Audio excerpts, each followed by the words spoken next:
বনের রাজা সিংহ তার ছোট বাচ্চাকে নিয়ে রোদ পোহাচ্ছিলেন। এমন সময় বাদর এসে তার লেজ ধরে দুইটা ঝাঁকি দিল। সিংহ যতটা না বিরক্তি হলো তার থেকেও বেশি অবাক হলো। বাদরটি একটু দূরে দাঁড়িয়ে সিংহকে কয়েকটা ভেসকি কেটে হাসতে হাসতে চলে গেল। সিংহের বাচ্চা সিংহকে উদ্দেশ্য করে বলল, এত বড় বেয়াদবি করলো আর আপনি তাকে কিছুই বললেন না বাপজান।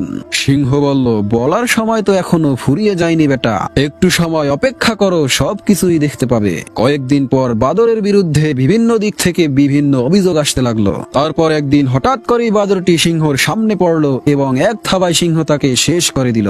সিংহের বাচ্চা অবাক হয়ে সিংহকে জিজ্ঞেস করলো, বাপজান সেদিন এত অন্যায় করলো কিন্তু আপনি কিছুই বললেন না তাকে, অথচ আজকে সে আপনার সাথে কিছুই করেনি কিন্তু তাকে মেরে ফেললেন।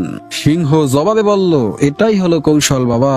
সেদিনের পর বাদরটা ভাল্লুককে লাথি মেরেছে, হাতির সুর ধরে দুলেছে, গন্ডারের পিঠে চড়ে নেচেছে, হায়নাকে কাতুকুতু দিয়েছে, জিরাফের গলা ধরে টানাটানি করেছে, আর সবাই কি বলে বেড়াচ্ছে, রাজাকেই আমি মানি না, সেখানে তুই কে?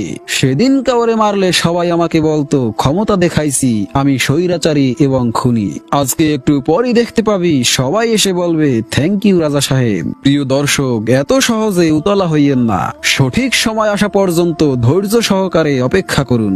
আর একটা কথা সব সময় মনে রাখবেন, অপেক্ষার ফল মধুরই হয়।